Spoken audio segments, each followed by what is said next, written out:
Hola a todos, soy la narradora y estoy aquí para contaros 4 historias de terror que os pondrán los pelos de punta. Antes de empezar, suscríbete al canal y si te gusta el vídeo, dale un me gusta y activa la campanita para no perderte el terror que está por llegar.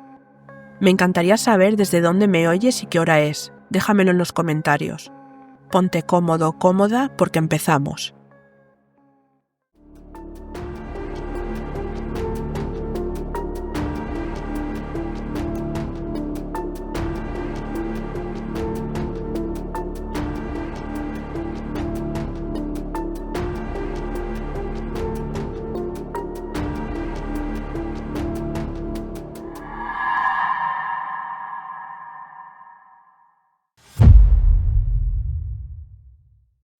Nunca pensé que un simple paseo nocturno cambiaría mi vida para siempre.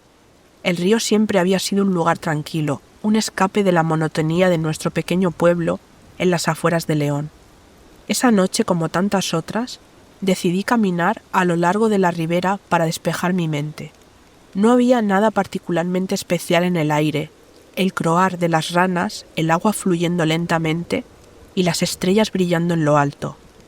Pero algo en el ambiente me incomodaba. Todo comenzó cuando noté algo flotando en la corriente. Era redondo, pálido y brillaba débilmente bajo la luz de la luna. Pensé que podría ser alguna pelota, pero al acercarme, mi corazón se detuvo al darme cuenta de que no era eso. Era un rostro humano. Retrocedí rápidamente, tropezando y cayendo en el barro. Mi mente trataba de procesar lo que veía, pero antes de poder reaccionar, más rostros comenzaron a emerger del agua, uno tras otro, con expresiones congeladas de dolor y terror. No pude gritar, mi cuerpo no respondía, solo podía observar cómo los rostros seguían surgiendo, como si el río los expulsara uno por uno.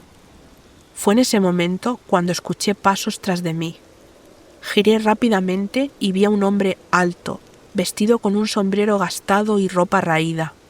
Sus ojos eran fríos, pequeños, y llevaba algo envuelto en una lona sobre el hombro. Parecía tan tranquilo como si no hubiera nada fuera de lo común.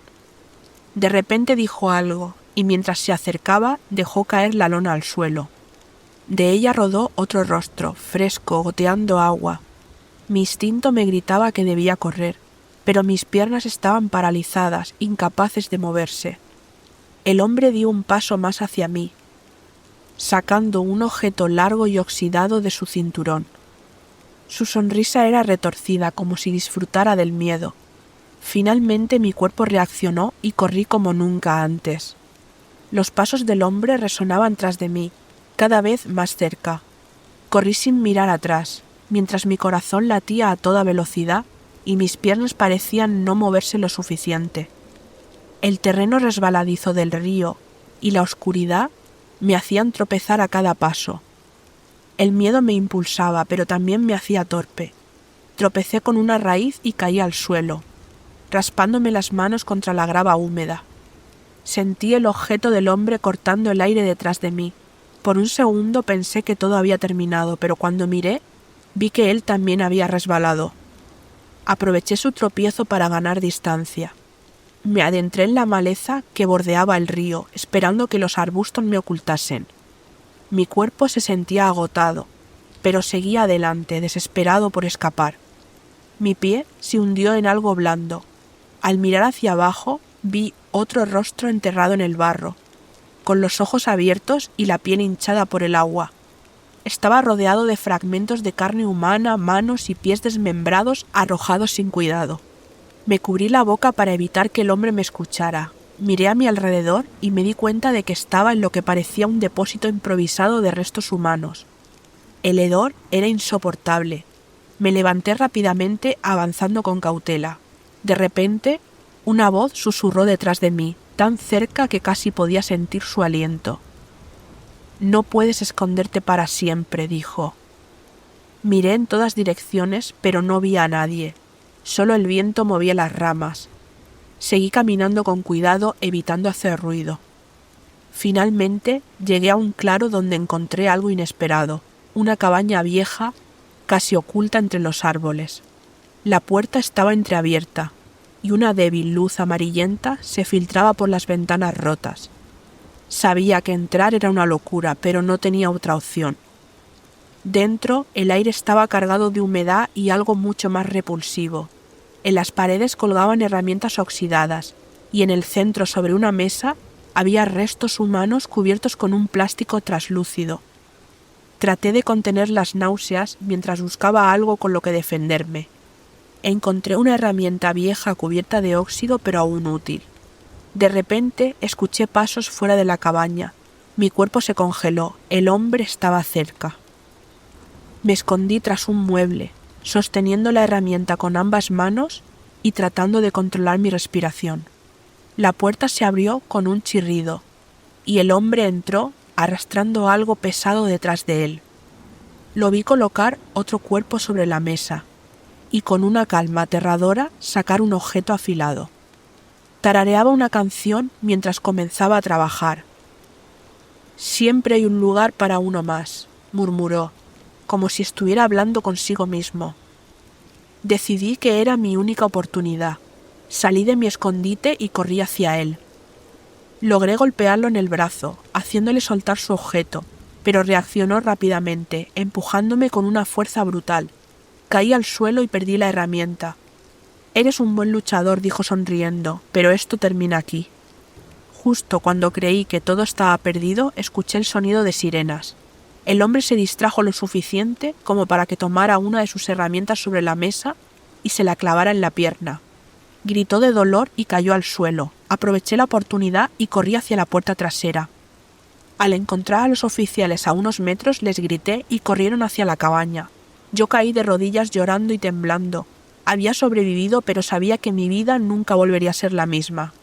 Las semanas siguientes fueron un torbellino de interrogatorios, pesadillas y una paranoia constante. La policía arrestó al hombre identificado como Álvaro Sánchez, un carnicero retirado que había vivido toda su vida en el pueblo. Llevaba años acabando con la vida de viajeros indigentes y vecinos desprevenidos, usando el río como su cementerio personal. Su captura reveló aún más horrores de los que había imaginado. Había decenas de cuerpos en las profundidades del río, pero la mayoría no pudieron ser identificados. Intenté seguir con mi vida, pero el peso de lo sucedido me perseguía. Cada vez que cerraba los ojos, veía esos rostros flotando en el agua con expresiones de terror congeladas para siempre. Mi familia intentó apoyarme, pero me resultaba difícil explicar lo que sentía. Había sobrevivido, pero no me sentía entero. Era como si una parte de mí se hubiera quedado atrapada en ese río. Un día decidí caminar nuevamente junto al río, buscando algún tipo de cierre. El agua fluía tranquila, como si nada hubiera pasado, pero cuando miré hacia abajo, vi algo que me detuvo en seco, un rostro flotando en el agua. Salté hacia atrás, mi corazón martilleaba en mi pecho. Al observar mejor, me di cuenta de que era solo un reflejo, el mío. Sin embargo, no pude evitar sentir que algo o alguien aún me observaba desde las profundidades. Aunque sabía que Álvaro estaba tras las rejas, el río guardaba secretos que tal vez nunca debieron ser descubiertos. Siempre me ha cautivado lo antiguo. Hay algo en las antigüedades que me conecta con el pasado, como si cada objeto escondiera una historia secreta que solo los más atentos pudieran escuchar. Fue esa fascinación la que me llevó un día a una tienda peculiar, oculta en una calle estrecha de un barrio antiguo de Sevilla.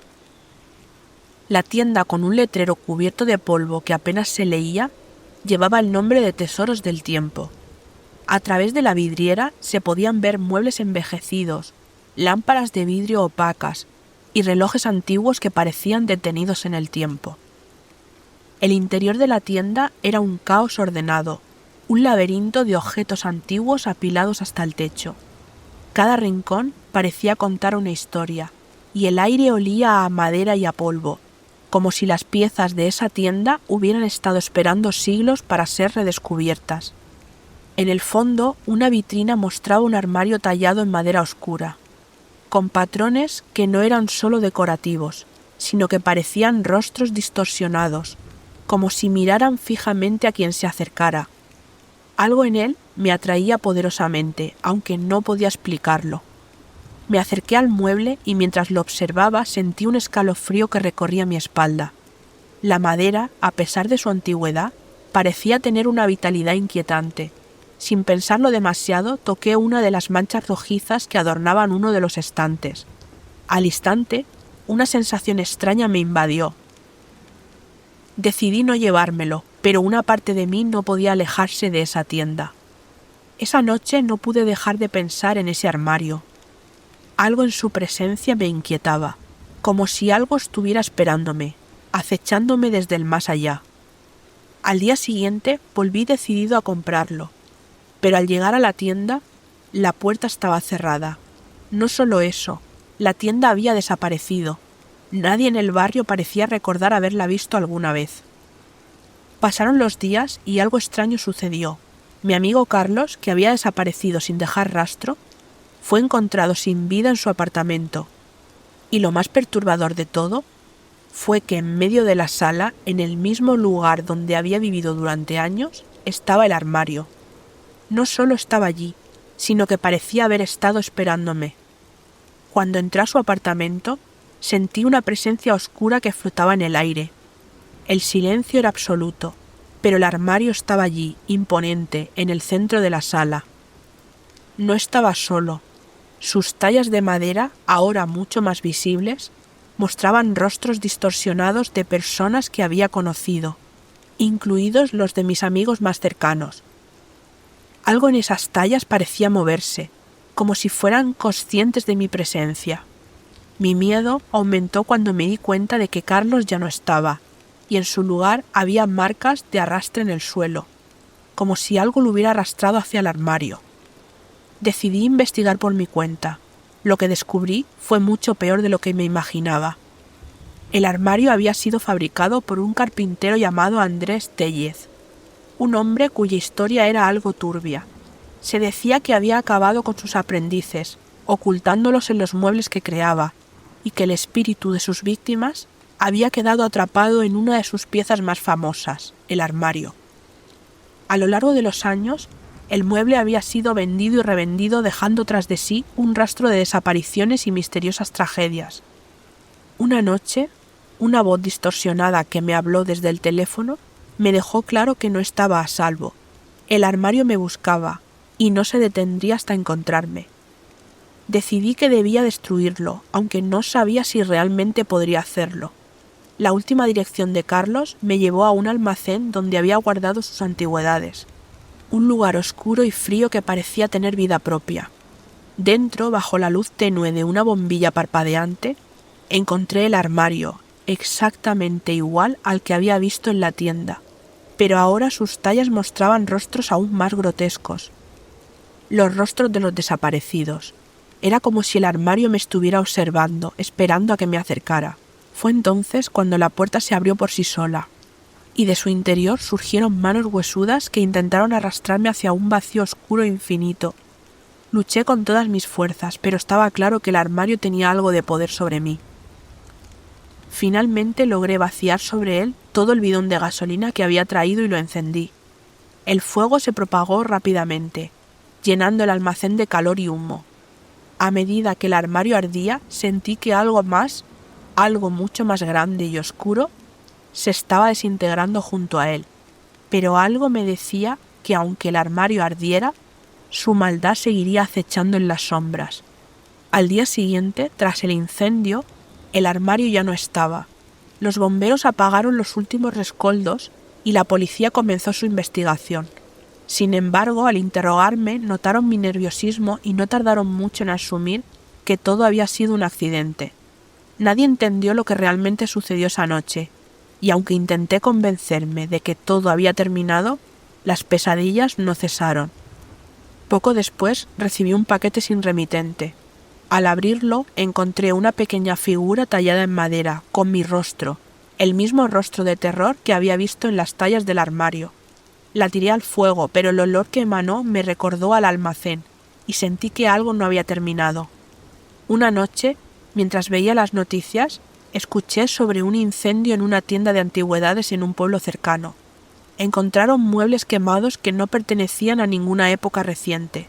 Entre ellos, describieron un armario que encajaba a la perfección con el que había conocido. Aún no sé si el armario se regeneró o si hay más de uno. Lo único que sé es que desde aquel día, cada vez que paso cerca de una tienda de antigüedades, acelero el paso, evitando mirar los escaparates. Hay cosas que deberían permanecer ocultas, pero en ocasiones, lo que está enterrado en la oscuridad de la noche encuentra una manera de emerger. Mientras caminábamos por las calles de Madrid, algo me inquietaba profundamente. Los reflejos en los escaparates parecían distorsionarse, mostrando algo extraño. Laura no aparecía en ellos. Esa noche intentamos seguir con nuestras vidas, pero pronto todo comenzó a cambiar. Laura se quedó en mi casa, pero aunque estaba físicamente presente, su mente parecía estar en otro lugar. Se pasaba horas frente al espejo del baño, sin decir palabra, como si murmurara algo incomprensible. Días después me desperté en medio de la noche y no la encontré en su cama. La busqué por toda la casa hasta que la vi inmóvil frente al espejo del comedor. Su expresión estaba vacía, como si algo lo hubiera dejado perdida en su propio reflejo. Estaba tocando el cristal con los dedos temblorosos. Intenté acercarme, pero algo en su mirada me detuvo. No era mi hermana. Algo en ella había cambiado, había algo extraño que no podía comprender. Al día siguiente Laura desapareció, no dejó rastro. La policía cerró el caso, sugiriendo que probablemente se había ido por su cuenta. Pero yo sabía la verdad. La casa de los espejos nunca nos había dejado ir por completo. A veces, cuando paso frente a un espejo, me detengo esperando no encontrarme con ella. Sin embargo, hay días en los que creo ver a Laura atrapada en el reflejo, con esa desesperación en sus ojos, y otras veces, lo peor, una figura con una máscara sonriendo, como si estuviera esperando que yo también regresara. Vivo con la certeza de que mi tiempo fuera de esa casa es limitado. Aunque escapé, una parte de mí sigue atrapada en esos espejos para siempre. Los días siguientes fueron un tormento. Cada espejo en mi casa parecía observarme. Comencé a notar pequeños detalles, reflejos que no coincidían con mis movimientos, sombras que cruzaban fugazmente detrás de mí. Una noche, mientras intentaba conciliar el sueño, un sonido heló mi sangre, un susurro proveniente del espejo del dormitorio. Me levanté con el corazón latiendo con fuerza y al acercarme vi algo imposible, el reflejo de Laura, golpeando el cristal con desesperación. Sus labios se movieron sin sonido pidiendo ayuda. Retrocedí sintiendo un frío que me paralizó. La imagen desapareció, dejando solo mi reflejo, pero algo dentro de mí se rompió. Decidí investigar la casa donde todo había comenzado. Volví a ese lugar abandonado a las afueras de Madrid, donde Laura y yo habíamos entrado por curiosidad meses atrás. Al cruzar la puerta, el aire parecía más denso. Las paredes crujían como si susurraran entre sí. Avancé con una linterna temblorosa hasta la sala principal, donde los espejos cubrían cada rincón. Mi reflejo se multiplicaba infinitamente, distorsionado y fragmentado. El ambiente oprimía mi pecho, dificultándome la respiración. Entonces lo vi. Entre los reflejos, una figura oscura con la máscara sonriente emergió lentamente. Sus ojos vacíos parecían atravesarme. Quise correr, pero mis piernas no respondían. El cristal frente a mí comenzó a agrietarse desde dentro, como si algo quisiera salir. Un golpe resonó en toda la casa, y en un parpadeo la figura desapareció. Tomé aire y retrocedí hacia la puerta, pero el reflejo de Laura apareció en el espejo más grande. Sus ojos, suplicando, se clavaron en los míos, y su voz susurraba que no debía haber vuelto. Corrí fuera de la casa sintiendo que algo me seguía, pero al cruzar el umbral, el silencio cayó como una losa. Desde ese día, los espejos se convirtieron en puertas que nunca puedo cerrar del todo. A veces, mientras me lavo las manos o paso junto a un escaparate, veo fugazmente la máscara sonriente o los ojos de Laura. Sé que la casa de los espejos sigue esperando, y sé que algún día su reflejo volverá a buscarme, porque aunque intentemos huir, hay lugares que nunca nos dejan ir por completo. Hay cosas que deberían permanecer en la oscuridad, pero en ocasiones lo que se oculta encuentra la forma de salir a la luz. Ser paramédico en la carretera oscura, un tramo solitario y peligroso, ha sido siempre un reto. He trabajado allí durante más de 10 años, salvando vidas, y en ocasiones enfrentando la dura verdad de la muerte. Nunca pensé que algo podría sorprenderme hasta esa noche. Hace unos meses comenzaron a surgir rumores en el pueblo. Personas desaparecían sin dejar rastro mientras viajaban por esa carretera. Al principio nadie les prestó demasiada atención, pensando que simplemente se habían perdido. Sin embargo, cuando empezaron a aparecer cuerpos en campos cercanos, la situación cambió.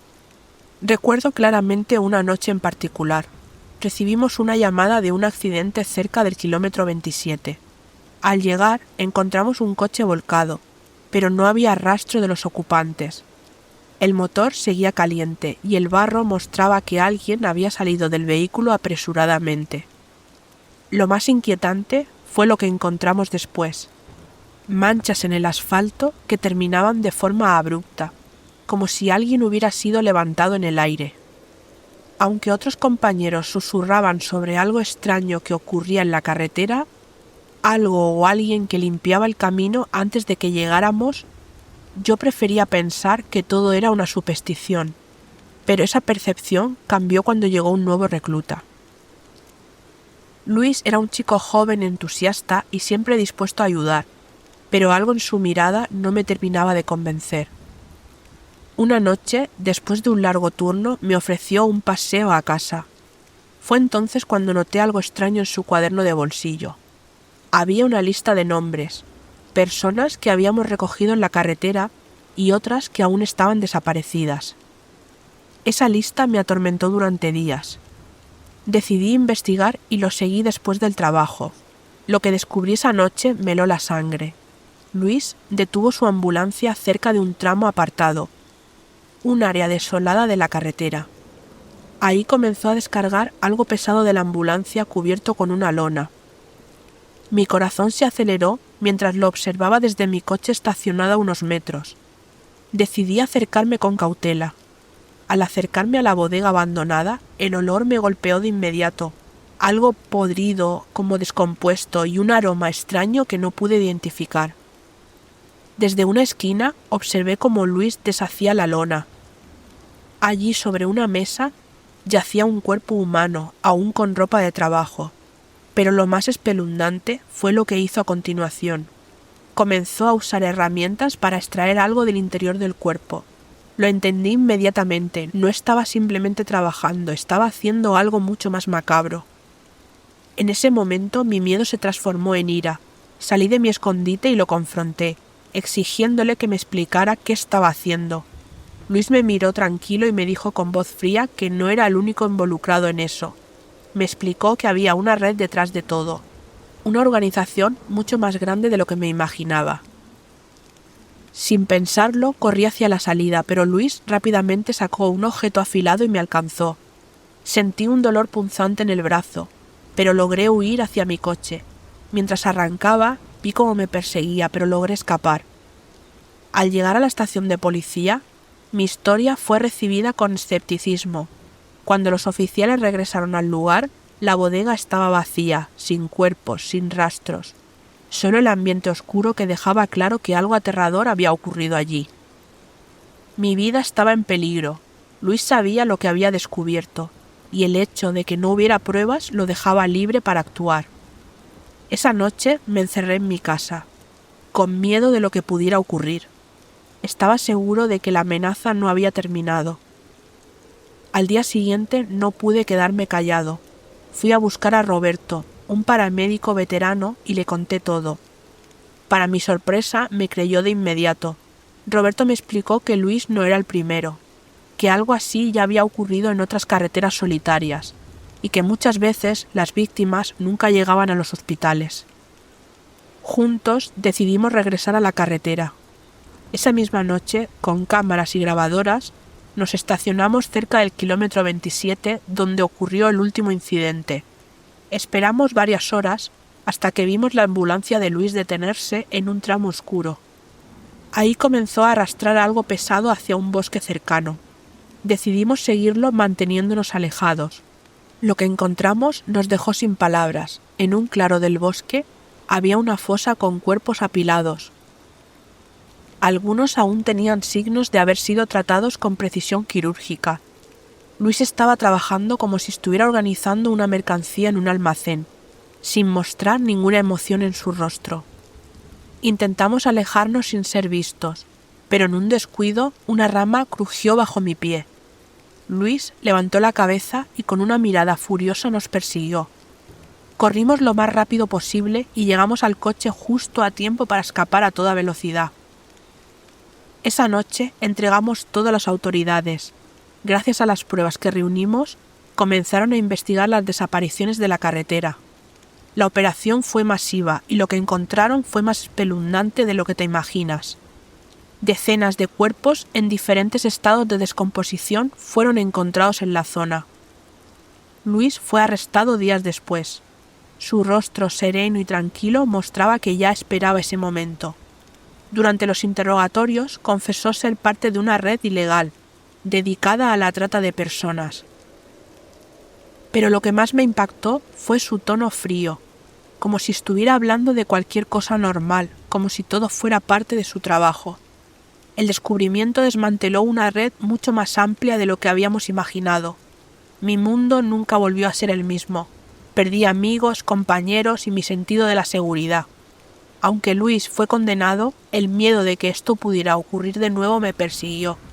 Dejé mi trabajo como paramédico y me mudé a un pueblo apartado donde nadie me conoce. A veces, cuando conduzco por caminos solitarios, no puedo evitar mirar al bosque y preguntarme cuántas otras carreteras podrían estar ocultando secretos oscuros. Sé que hice lo correcto al exponer esta verdad, pero el precio de esa revelación es algo con lo que tendré que vivir el resto de mi vida.